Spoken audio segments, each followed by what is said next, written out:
All right, guys, looks like things are getting a little bit leaky when it comes to the Nintendo Switch 2. We've got some new potential specs in addition to actual prototypes or units that are leaking out there. Nintendo absolutely has to call the plumber Mario. If Mario has any skills to get things patched up here, they got to bring him in ASAP because it looks like things are leaking at this point. The potential specs and everything, we're going to go over all of it, and then I'm going to add a little bit extra when it comes down to what I think about this, because it's not unlike what we've seen before, but there are a lot of developments that are going to happen from that at this point, probably very soon, October or so, that's going to blow the doors off of what's happening here. Because yeah, when things like this start happening, it's not very much unlike what we've seen in the past. And I've been covering Nintendo systems now for generations professionally. But before we get into all that, what's good, everyone? OJ here. Welcome back to another video. Please make sure you hit that like button, subscribe if you are someone new, and click that notification bell to get my Nintendo Switch RPG videos and more first. Let's go ahead and jump into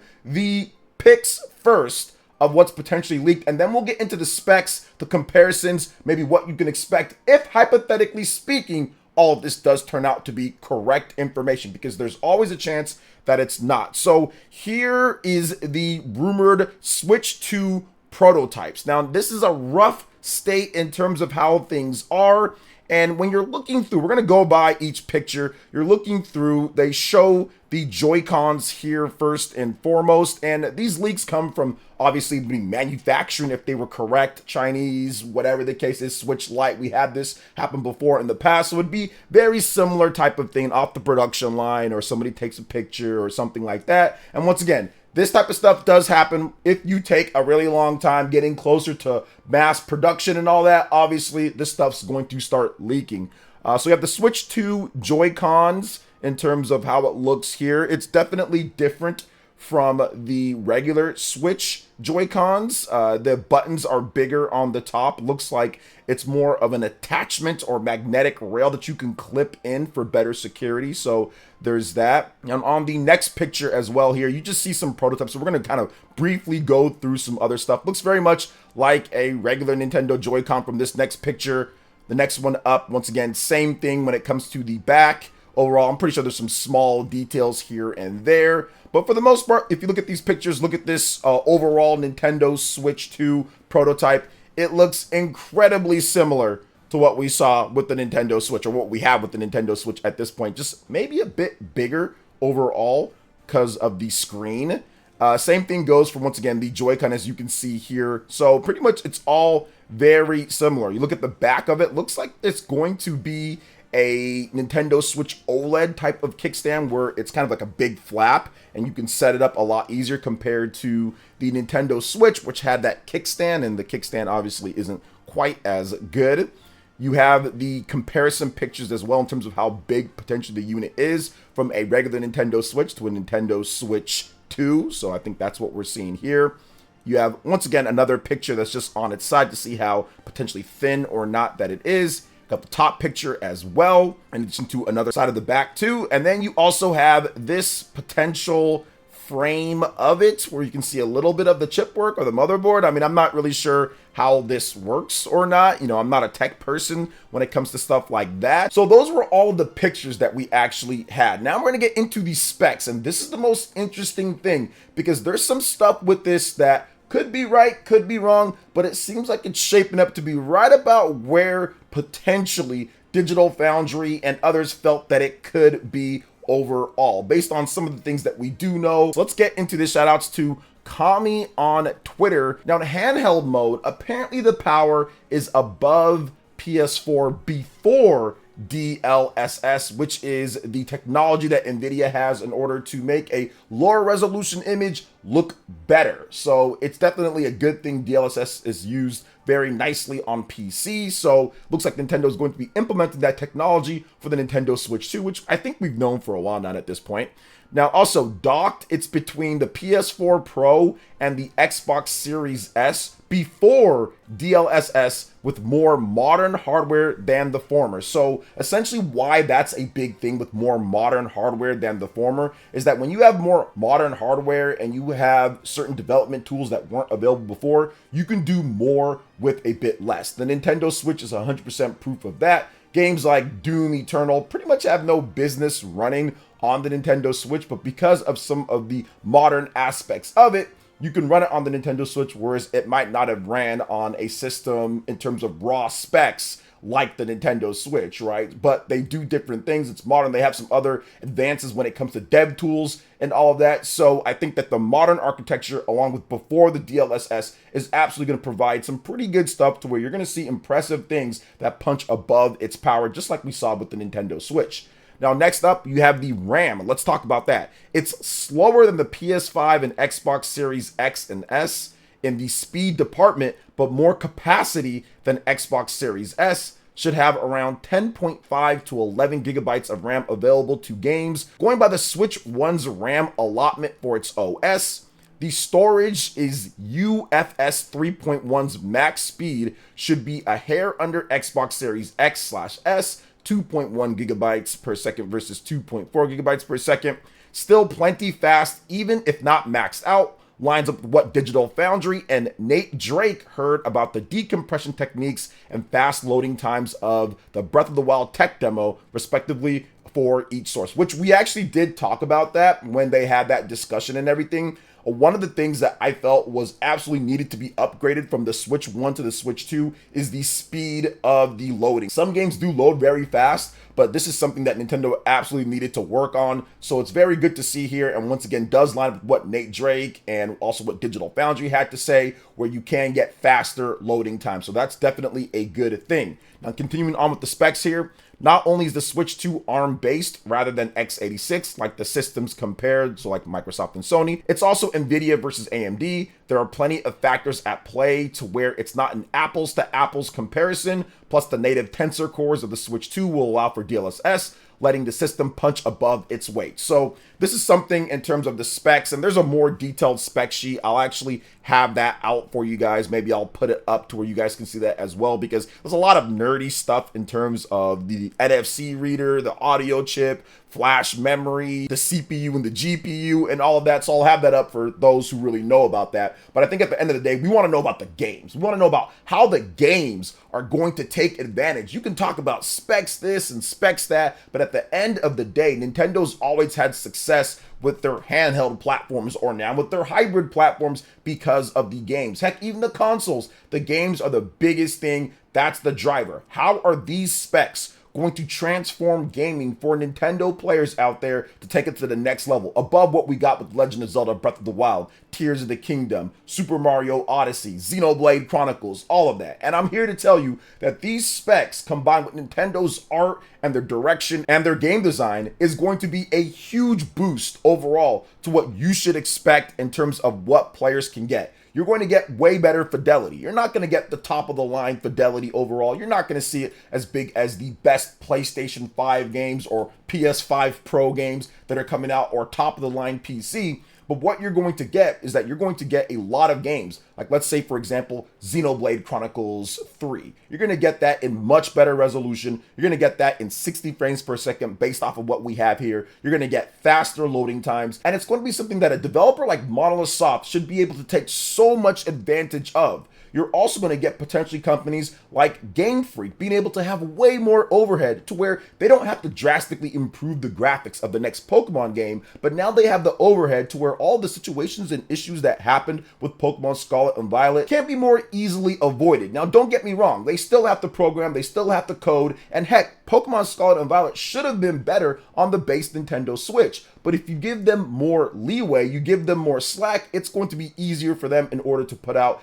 a better running product with graphics probably not way above what we've already seen. So I think that's a positive thing when it comes to developers who maybe aren't as good with the HD development that Nintendo works with. Now, when it comes to big Mario games, big Zelda games, stuff like that, clearly Nintendo's going to take full advantage of what they can do here. They absolutely squeezed every ounce of power when it comes to Super Mario Odyssey and The Legend of Zelda Tears of the Kingdom, Breath of the Wild. They got pretty much everything that you could get out of the Nintendo Switch and the Tegra X1. Look at Super Mario Odyssey. I'm playing that game, or I'm replaying the game again after Astrobot, and that game looks incredible for a 2017 game, pretty much a launch window-ish type of title, and a game that was built obviously in 2014, 2013, 2015, 2016, right? It wasn't like it was a game that was built off the newest technology or what's happening here. Now that Nintendo's had a pretty massive jump in terms of time and technology at this point, their biggest games are going to be even better. Now, Super Mario Odyssey already ran at 60 frames per second on the Nintendo Switch, which was a really big technical achievement considering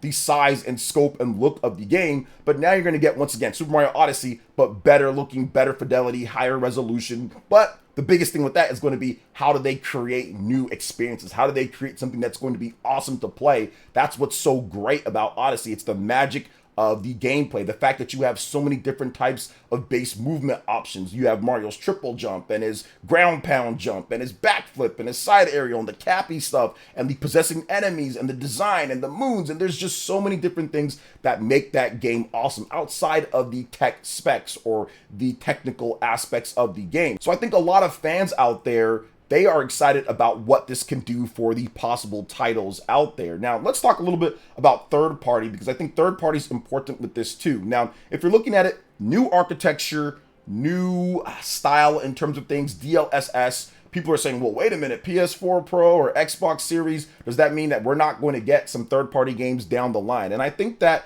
not necessarily, because with the biggest modern jump that Nintendo's had in terms of graphics for a while now at this point, it's definitely been a decade plus since we've seen Nintendo jump up this far. But the biggest thing between what Nintendo did before with their last power bump and now at this point is that with the Wii to Wii U, they still have the same power PC, which was completely ancient at that point, right? At that point, people weren't using power PC like that. So the jump wasn't necessarily as big for some developers. Now, it was a jump. It was a pretty big jump, but with that architecture, definitely caused some concern for some developers. Now, if you're looking at it now with ARM, the latest chips from NVIDIA has some really cool modern things. So even though the jump isn't going to be as big as like a PS5, for example, or the power of that, the architecture in terms of what developers like, the amount of RAM, the speed of it, and the system itself is going to be a bit more future-proofed with stuff like DLSS than what we saw with Nintendo's last biggest jump, which was Wii to Wii U.